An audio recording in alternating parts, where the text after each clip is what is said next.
Welcome ডিডিকে 24 report পেজে। আজকে ফেসবুকগঞ্জ আসছি বিশেষ একটি কাজের জন্য। তো সে কাজটি আমরা সেরে ফেলেছি। অবশ্যই আমরা আবার চলে যাব ঢাকা দক্ষিণে। তো একটু সময় এই জায়গায় আমরা খুব সুন্দর একটা স্পট, এই জায়গায় আমরা সবসময় বসে থাকি, বসে বসে হাওয়া খাই।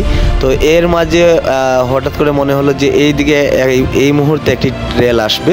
তো রেলের অপেক্ষা করছি, অনেকক্ষণ বসে বসে যে রেলটা আসবে একটি ভিডিও শুট করব। এই দেখতে পাচ্ছেন এই মুহূর্তে রেলটা কিন্তু চলে আসছে। অনেক সুন্দর লাগছে এই জায়গাটা। তো আপনারা যারা যারা এই জায়গায় বসে বসে হাওয়া খান, আসলে অনেকে এই জায়গায় আসে নদীর পাড়ে, ভালো লাগে। তো রেলটা দেখতে পাচ্ছেন ব্রিজের উপর দিয়ে যাচ্ছে, আর নিজের চোখে না দেখলে বিশ্বাস করবে না। সবটাকে ভালো লাগে, মানে ওটা এটা দেখলাম খুব একটা ভালো লাগে।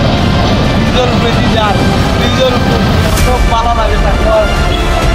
পুরা রেলটা দেখা যাচ্ছে ব্রিজের উপর দিয়ে যাচ্ছে। তো আমি এখন কি আমার ফ্রেন্ড সার্কেল নিয়ে বসে আছি, এই জায়গায় আসছি। তো কথা হচ্ছে এই রেলটি হঠাৎ করে আসছে। আমি প্রায় সময় আসি এই জায়গায়, এসে এই রেলটা দেখি, আর অবশ্যই ভালো লাগে এই জায়গায়, খুব একটু ভালো লাগে।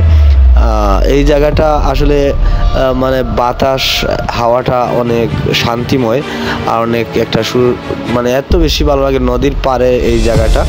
তো আপনারা দেখতে পাচ্ছেন যে যেখান থেকে দেখছেন, অবশ্যই আপনারা এটা শেয়ার দিবেন বেশি বেশি করে।